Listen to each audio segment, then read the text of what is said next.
So, familiar faces here. Did everybody get a token? If not, I will make sure to give you one before you leave. So make sure we get all the donations we can. So we talked earlier today about kind of some of the challenges in community and kind of how the market is evolving to a place where community is becoming a much more influential part of the customer buying journey. We have some slides, we have some canned demos, but you're about as interested in hearing that as I am in doing it. So it would be better, I think, what I would love to do is have a conversation about kind of how are you thinking about community and what are the challenges that you have. We have some very opinionated positions on how we think about community, how we think about things like measurement, how do we think about things like amplifying your champions. So we can maybe start with some of those, but I have a couple of questions. First, and I asked this earlier, but the complexion of the room has changed a little bit. How many of you work directly with or on a community DevRel or advocacy team?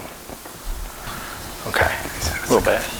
What are some of the biggest challenges that you face in that role? Like, what are the things or the questions you wake up, I hope you don't wake up at night, but maybe you wake up in the morning thinking about like, hey, here's something I really wish that I could solve, or a problem that I wish that I could address and figure out. Knowing what people in our community are saying when they're not on our own forum or on our own community. Like, what are they talking about when they're on Stack Overflow or someplace else? Okay, so if folks couldn't hear, the question was, how do I understand what people are saying when they're not inside of a forum or a platform that I own? They're on Stack Overflow, they're buried in some Reddit channel. How do I go understand what's happening there? We can talk to that. What else? Now, how do I look at what they post like in the dev forums and I figure out how to convert that into either content, a program, or some other thing that help solve their problem? Okay, so looking for signals from the community to understand how to take action. Yeah. Okay, great. Anybody else?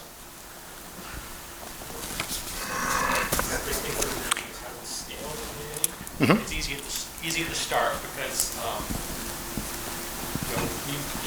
you have a community team who just answer everyone's questions, but you get to the point where that doesn't work anymore. Yeah. So try to understand which people are engaging, which people who we maybe try to sort of promote as these community champions almost. That's a big challenge. Yeah, as you think about the life cycle of your community, right? As your community matures, it's what it is at the beginning is very different than what it is. And then how do you evaluate the health of that? Like, so even if your community is big, like, what is the health of that? And how do you evaluate that? Okay.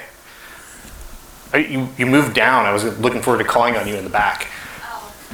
So people love when we were doing events in person, but it's been not so engaging doing it virtually. How can we encourage more engagement? Okay. So how to have better virtual events? Anything else?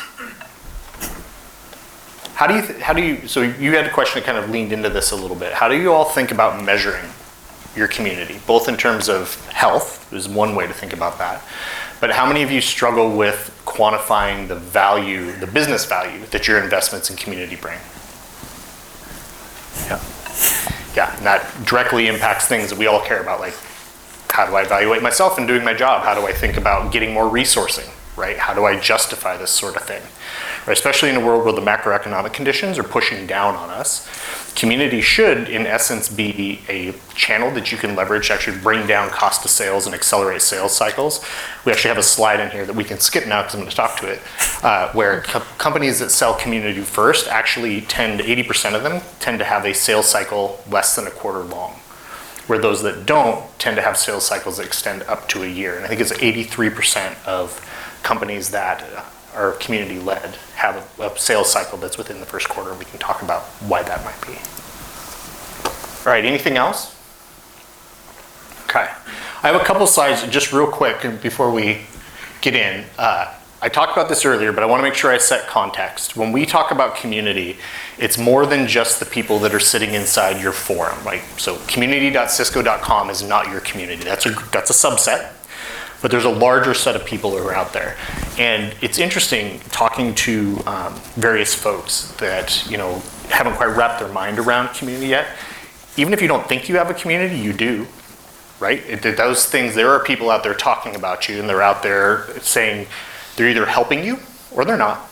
but they're out there having conversations. And so if you're not supporting it and it's out there living in the wild, this is a scary place to be, right? Scary might be overstating it, but it's an uncomfortable place to be when you think about who's influencing the cycle. So when we talk about community, it's your current users, it's your future users, it's people who are evaluating your product that may never end up on your platform but are learning. It's your existing users who are trying to expand their own knowledge, their own skills, people out there trying to get support. All of those people, when we talk about community, that's what we're talking about.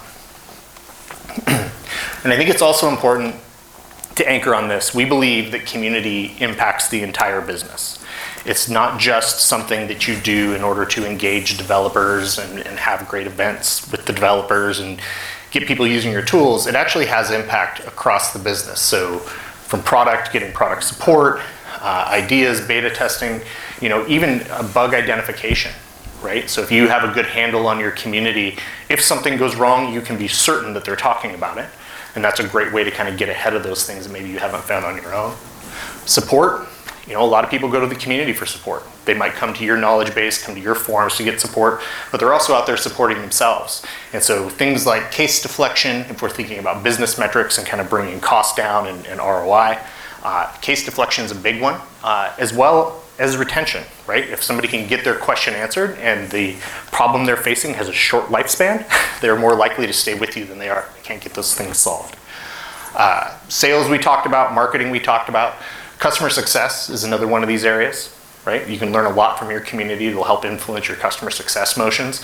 But also going back to this support and kind of the customer's perception of value that they get from their product, the more they're learning about how to use your product from their peers, the more satisfied that they're going to be. And that will also help with your customer success, retention, and expansion efforts. All right, a lot of words. Says the same thing, trust me. Richard at Fever Bee is really smart, so that was a good slide. You can go ahead and keep going. This is the last thing, and then I'll let Viraj kind of get into answering some of the questions. And I hope that as we go through, if you have additional questions or you see him do something that you have questions about, speak up. And again, we're going to show you a lot of this stuff in our tool, but hopefully the things that we talk about are going to be relevant however you choose to go solve these problems. But this we think is an interesting stat. So this is one of our customers. We took their Salesforce data, combined it with their community data to look at the impact to community relative to their sales pipeline. And what we found was that the customers that were seen in the community before they were in Salesforce accounted for 5.3 million in ARR, and it's significant based upon the customer. So some people might look at that number and scoff, but for the customer, that's significant. And the opportunity size that existed in their community it existed in the community first before it showed up in their marketing pipeline, was 50.5 million ARR and about 8,500 licenses. So there's a really strong correlation between community and pipeline. And going back to what we talked about earlier today, being able to see these things before they enter your CRM and marketing automation, we're seeing that in real time. We're seeing that as being real for our customers. And so we see this as a real trend. So Viraj, do you want to walk us through a couple of things? Sure. So I was gonna help discuss, and is the volume good? All right. Let's keep this interactive. So I think a lot of where we wanted to spend time on is understanding how to measure the impact that your team and your efforts are having on the bottom line of the business. It could be from evaluating effectiveness of events, pre-event, post-event, pipeline, revenue, whatever metric matters. So I have a few thoughts. Also, I'm going to shuttle between my laptop and here because I can't move it.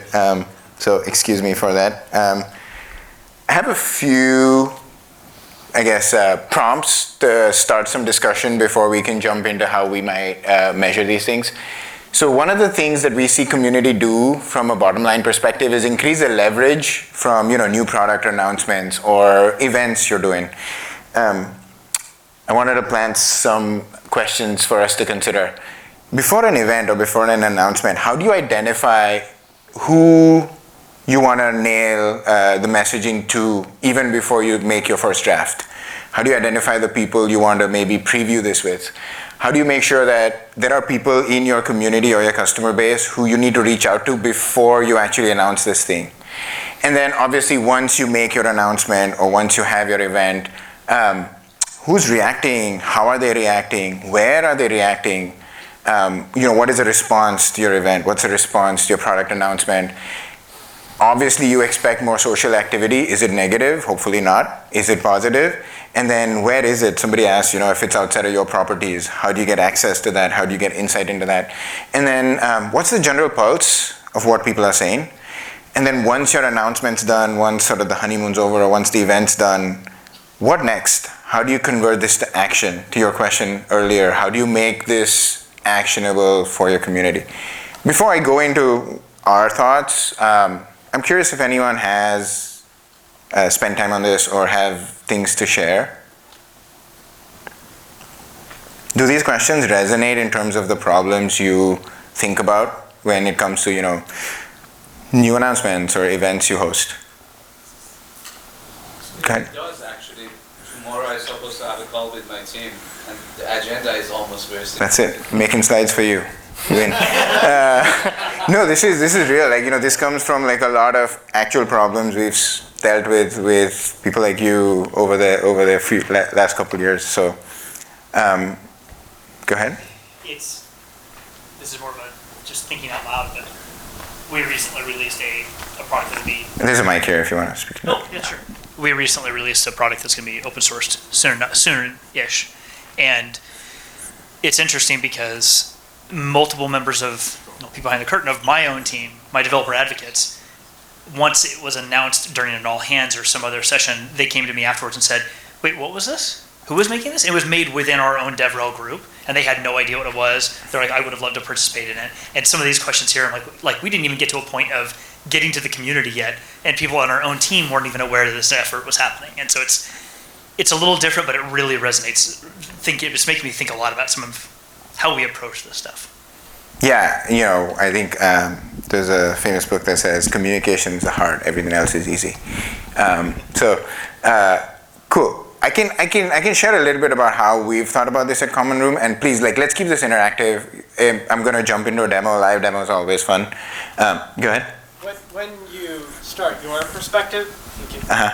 when you share your perspective, something I would be very curious to learn is oftentimes when you're thinking about the most engaged, in my mind, the biggest risk is happy years, right? What is the definition of engaged? And engaged doesn't necessarily mean this person will pay for your product, right? They could just be engaged. Absolutely. And so how do you identify the false positives, if you will, or how do you help combat that? Absolutely. And I think this is also where your unique perspective or understanding of your business matters more than any other random formula. I could come up with some all-encompassing model that might work. It probably won't for 80% of the companies out there, but it might not for yours. So however you do this has to work for your business and your community.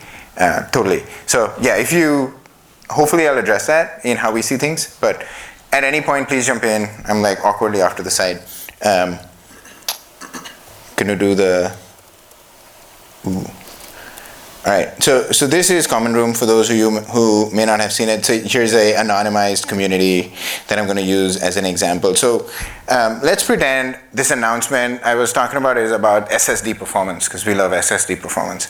So part of the questions was, before the event, who do you identify you should reach out to float this with? How do you identify who to invite or who to bring in? So we have a way for you to look at activity across all of your sources. So, this covers not just sources that you own. Sorry, I'm tethered to my phone. So, this is forums, GitHub, Meetup, Slack, Stack Overflow, Twitter, whatever. There's a dozen other sources you could add. A cool way to do this is if you can find a way to aggregate everything that's going on, run a search for the thing you're going to announce. And now you have a list of all the people talking about it. Let's, can you all see? Yeah, let's get rid of all of our team members, right? Because let's see who really out there is talking about this. And now this is a good, this is something we do with Common Room, but you would do no matter where you were trying to do this. Let's try and identify people having these conversations. And then look at them, you can see, okay, this person had a negative impression of performance. This other person had a feature request. Oh, that's interesting. Who are they? Okay, this is a ML engineer at Apple. That sounds like a good person to get input from before you maybe float your announcement. So you can go in there, get a lot more information about everything this person's been doing across all the different sources that they engage with you on, and then maybe directly reach out to them. DM them in their Slack, since they exist in your community, as a way to float what your announcement could be. And so identifying who your champions are, or your most vocal customers, or your most impactful customers are, you can do it based on the activity, or like what they're saying. You could do it based on sentiment. So here's somebody who has a positive impression already. Let's go and see if they give us a testimonial.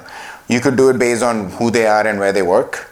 But it's a good way to narrow down the whole pre-event logistics. Hey, if I float my messaging, what's the response? Another frequent question we think about is, if you're holding an event, who are you going to invite? So here's an example. If I'm holding an event in San Francisco, let me invite every influencer who's not on my team, who belongs to some company, is located in San Francisco. And now you've narrowed down your community of thousands to 39 people who you might want to invite to your press event. And then, you could change these criteria in real time. So I don't know if someone has a criteria, or maybe we want more than just San Francisco. We want everybody in North America.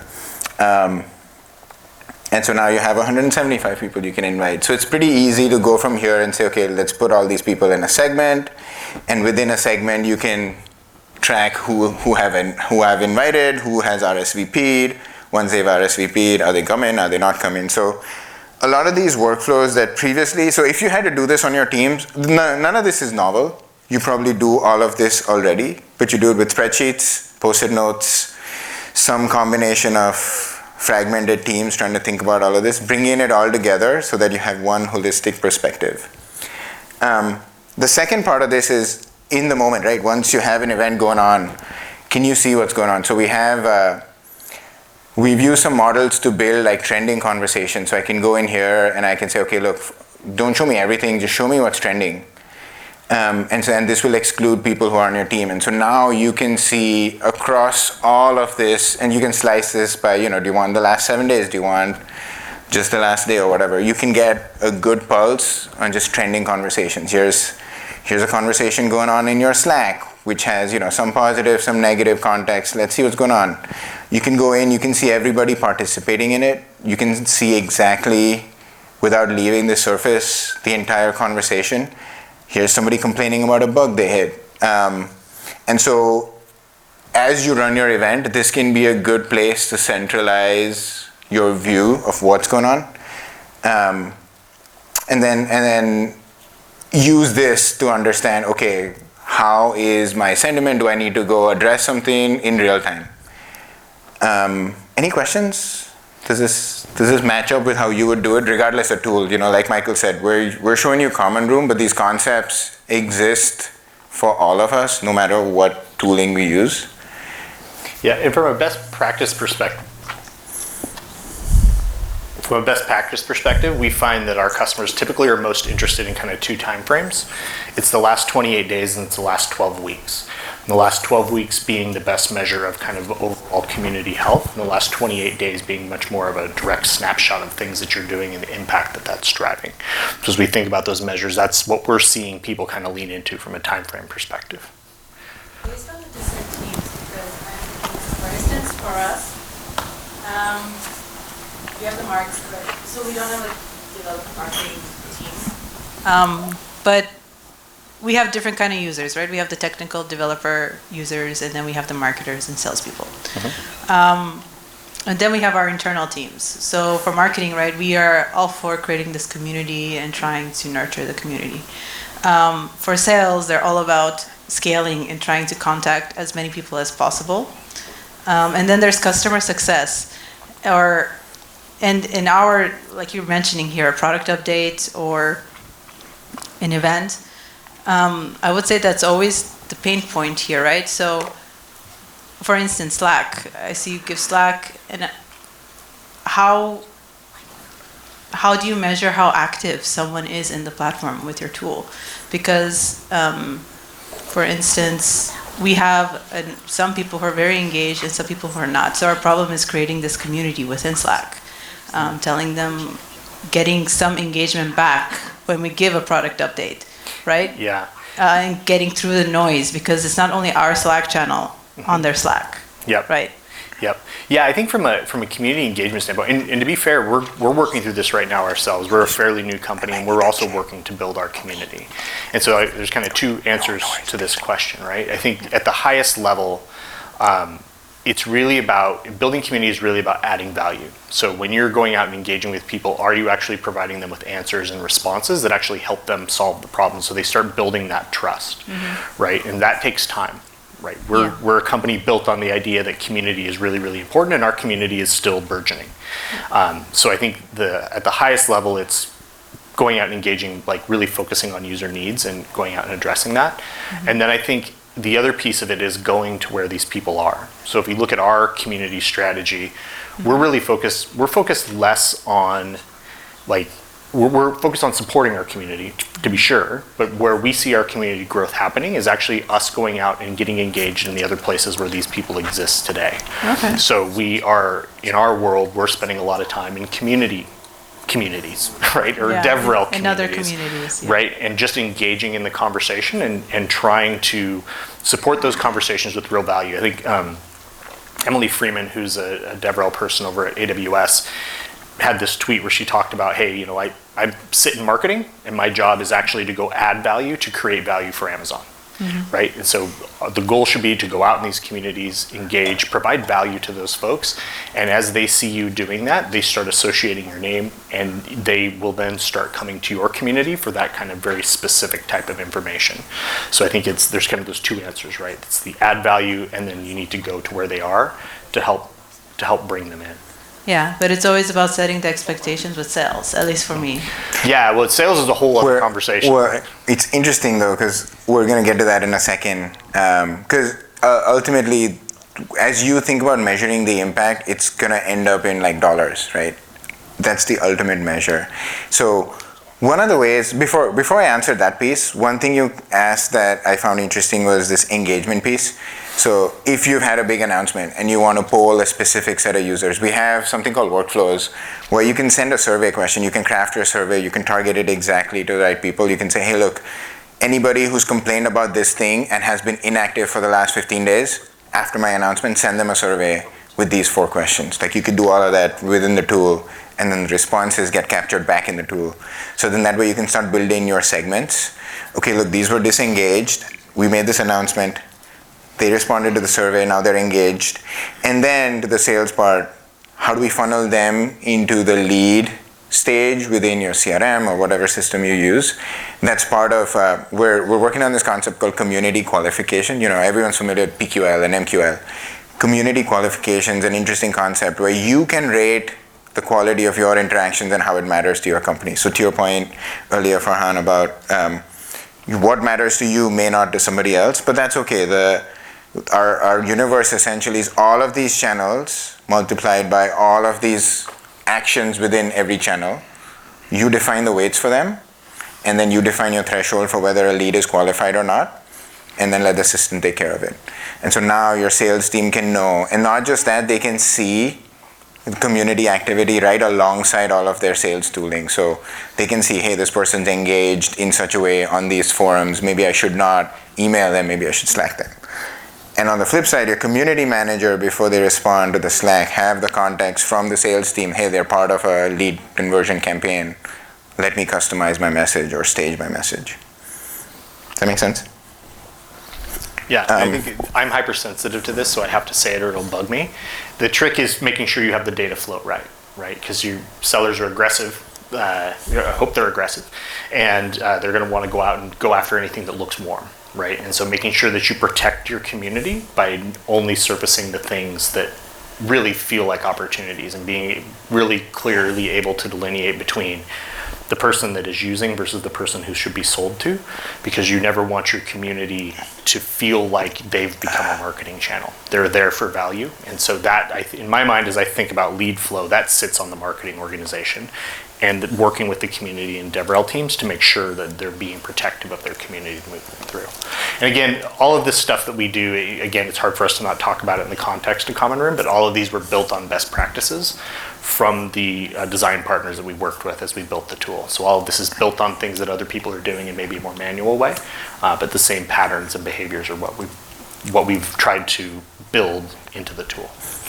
Yeah, and then to a question previously around, how can you get insight into what's happening? Like here's something we've used NLP models and some sort of language clustering to go identify topics that are being discussed. So, if you had an event, let's say around SSD performance and clustering, and you want to see who's talking about clustering, you can try and, page through these, scope it down to whatever time frame you want and say, oh, cool, here's a bunch of people talking about, Zookeeper, and you click on it, and it'll show you exactly who is saying what the trending sentiment is, how much is positive, what are the different places people are talking about this, and then who are the people engaging on this topic. So to your, in some ways, the customers of a community team or the support team, the marketing team, the sales team, each of them can go identify kind of the corner of the product that works for them to say, look, I'm in support, I care about people complaining about bugs in this space.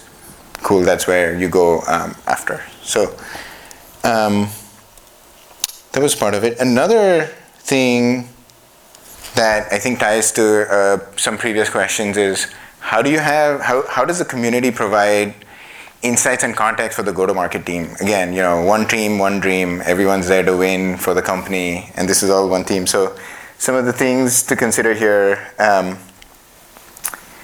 can you best serve the needs of your customer even before the first call? If your marketing team or your sales team's about to make a call, can they get all the context they need? Is this person already a champion? Are they already familiar with my product? Have they expressed frustration? Have they expressed delight? Getting that before your call would change the entire tone of the call. Knowing that, hey, I spoke to this person or I put them on a campaign, they ended up asking a bunch of these other questions, and now I can use that to help accelerate the deal, customize my reach out, and so on. Lead qualification we spoke about. Anything else in the context for GTM space that you all consider as you build and goal your teams?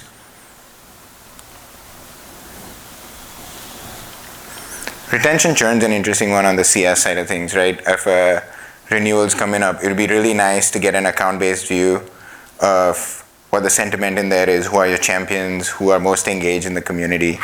And so one way we've looked at this in Common Room is you can go and look at a particular organization, and within there get, if you have an ABM approach to Netflix, you can go see every person from this company who's engaged in your community, what platform, when they were engaged, what the overall sentiment is, who your champion might be.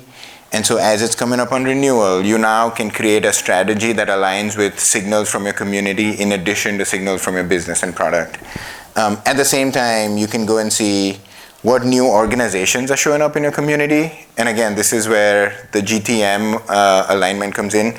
I can do things like, hey, not just that, I want to see who has raised, at least $5 million or more in VC funds. And now you've narrowed down to these are 4 companies that just showed up in your community over the last few days who now have a certain sort of budget that you can go create a strategy around.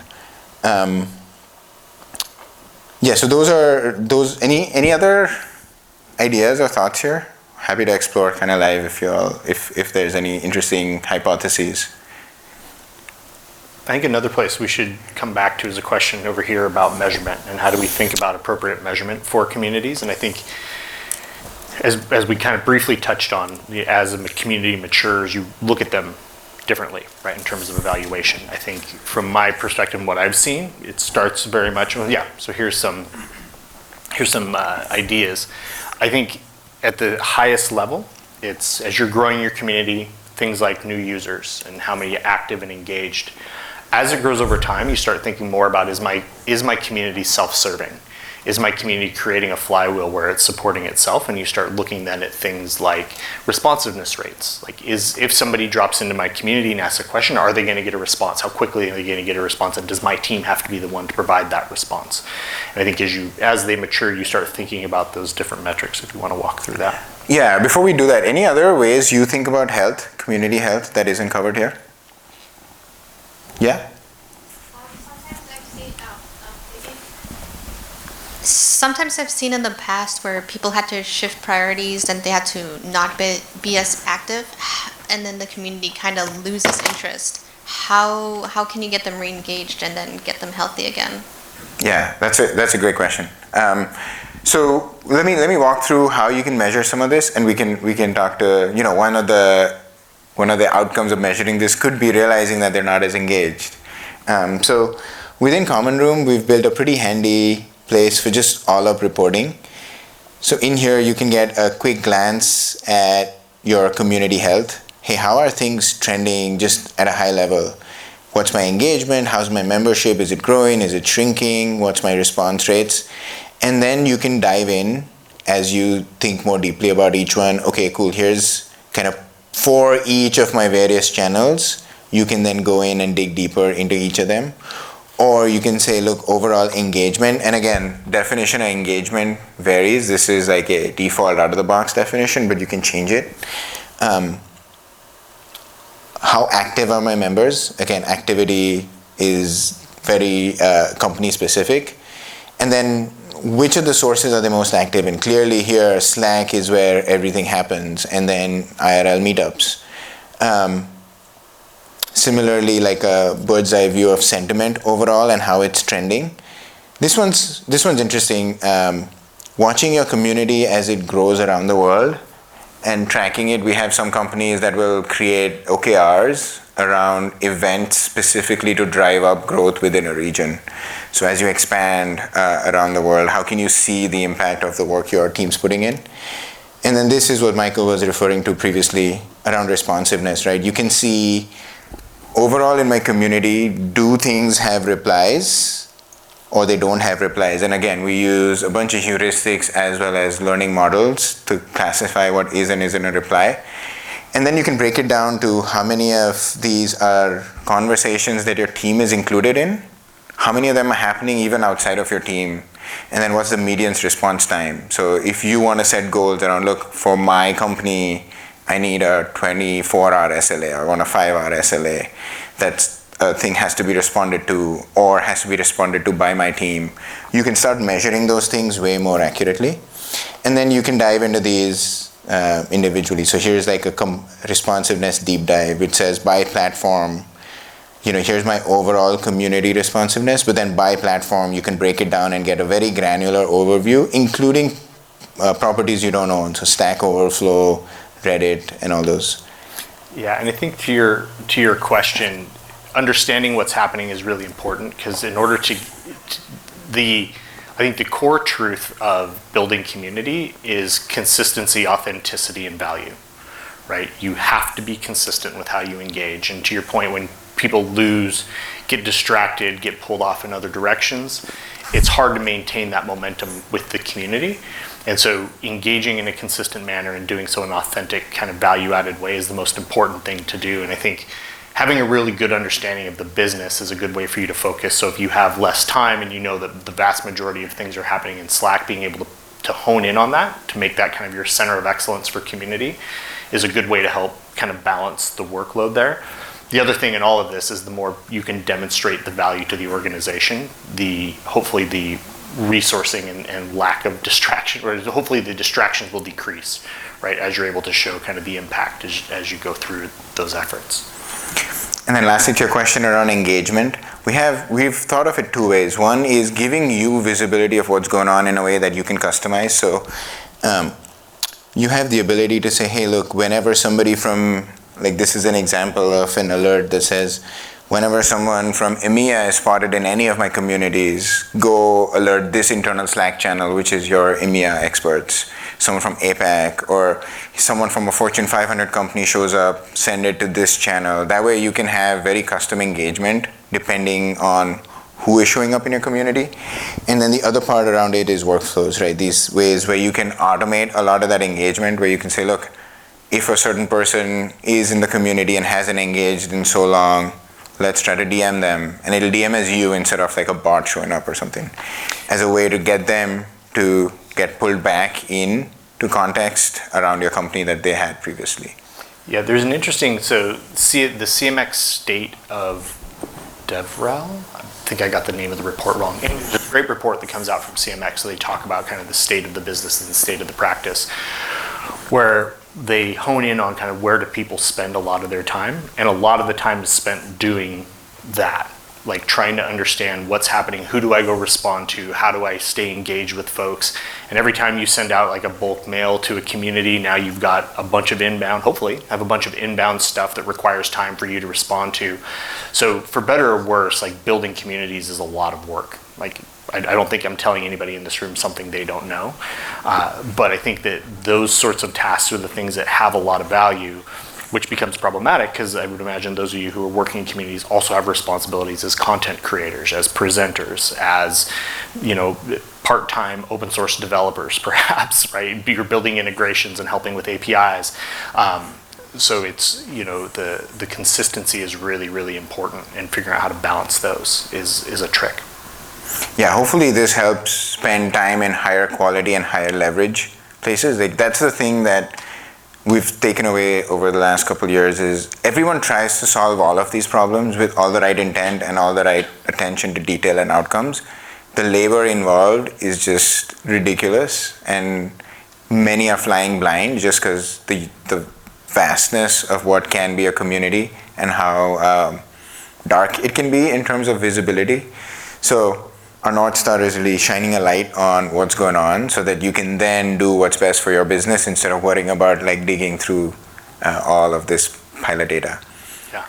Yeah, and it's interesting. So we recently did a study with our community, and we published the DevRel compensation report. So any of you in that business, if you go look on the Common Room blog, you'll find that. It's, I think, 140 or so community members gave input on kind of their role, kind of where they sit in the organization, what that means to them. Clearly, based on the title, there's compensation information in there as well. But if you're looking to get some insight from your peers around kind of what their life is like, it's a good resource for you. And we'll be continuing to update that as we move forward over time.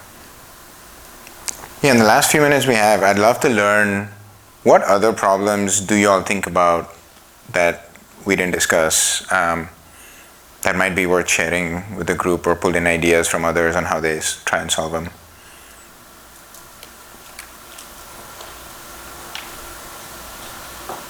Or are there folks that have suggestions for some of the other questions in the room? We've done a lot of talking, but I know we've got a lot of smart people who do this on a day-to-day basis. So any other comments or help we can offer each other around kind of best practices and how you think about these problems?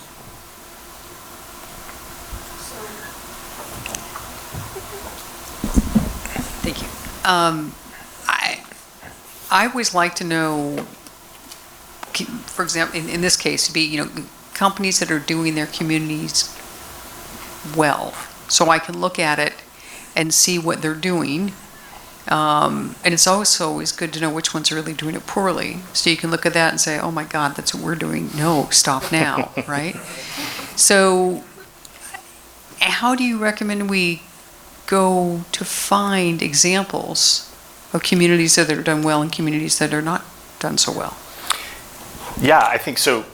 I am going to withhold my opinion, but I do think there's a lot of really great resources out there, and some people I would suggest you go look at. So I mentioned Richard Millington from Fever-Bee. He's built a practice around building community, and if you go look at the Fever-Bee site, they have a lot of good resources. In fact, today they released an interesting report around community impact, which I thought was pretty interesting. So that's one. There's a company called Hoopy that also does this. And it's one of the things that's been really interesting for me to observe recently is that kind of tracking community conversations around community leaders is this worry, or this existential worry that the community trend has is starting to die down, right? And I don't believe that's true at all. I think that really what we're seeing is we're seeing consolidation due to macroeconomic trends and people trying to figure out how to make these things work, right? And how to effectively measure. And so there's a lot of good content out there around this. So those are two. John O'Bacon is another person that has a lot of really good content out there that you can look at. So yeah, so those would be the three that I would. I mean, I guess I'd be more aggressive than Michael and just say, I'm not. I think we can bring data to the equation to help identify how, with all the data we have across all of our customers and all the insights we do, we can start building benchmarks. It's part of a plan. Where I would love to have one of these reports that we show you be how your community benchmarks against the 99th percentile and the 50th percentile and the 25th percentile. Ours is just something to be kicked off in the next 2 months. Oh, that's okay. In the future, right? I feel like we can bring data to a world that has traditionally relied on anecdotes and context. And I feel, go ahead. My thought was that wrestling for you. Okay. So my thought was that if I can look at the ones that are done well and the ones that are done poorly, and when I'm making the case, for example, to bring you guys in, Yep. that I can say, this is Goofus, this is Gallant. We don't want to be Goofus. Okay? Goofus is Well, we can always, I guess Asana is a great example of a company that I think does community exceedingly well. And I know Michael's done episodes, Rebecca's done episodes with Josh Zerkel, who leads their community programs across the globe. Extremely valuable nuggets, and those are connections that we can make. So this feels like I'm trying to not have this be like an overt pitch. We have our own community called Uncommon, where we host other community leaders. So many conversations are to this vein. It's like, hey, I have this choice to make. I could do a Slack or a Discord, or I could use this forum, or I could do an event like this. What have you all experienced? And those organic conversations are great ways to get some of these questions answered. It doesn't have to be who does it well and who doesn't. It's mostly like, give me input, give me experiences, give me feedback, and let's build it together. The Uncommon community, it's a community on Slack that you can find off of Common Room's website. Has some of the best community people, including everybody Michael named. And then we're happy to extend our networks over to all of you. So if speaking with people at Asana or Atlassian helps you think about how to approach your community strategy, we'd be happy to do it. And then there is some value to combining that anecdotal data with actual data coming from what we observe. It's like, hey, if you want to aim for responsiveness 80%, 90%, here are things you can do. Like those kind of things we can start extracting from data. I feel like the state of tooling today, I think you were telling me about how the state of tooling's advanced in the last few years. I feel like we have the capability to do that, where we can say, look, here's an area you're doing really well at, here's one where you're not, here are some suggestions on how to improve it. So Yeah. I think it's both qualitative and quantitative. Yeah, so two things on that. So one, if you're just looking for conversations like Raj mentioned, I will pitch our own side on this. We have a podcast series called Uncommon Conversations between Rebecca, who's our community lead, and some of these kind of more high-profile community leaders, where they just talk about what their journey was like and kind of how they measured. And so if you're looking for just like some conversational stuff, I'd suggest you check that out. The other thing I'd say is we do offer, because we do believe in community, we believe in helping people build great communities, we do offer a free version of this product where it's a great place for new communities to start giving yourself a baseline. And so it's a free forever product. You'll get a lot of these analytics out of it to help you kind of measure as you go. So it's a great place to start and leverage some of the level of analytics to help you understand where am I at today and how do I start setting goals for where I want to be. Yep. I think we're at time. Well, thank you so much. Yeah. Hopefully this was useful. Thank you.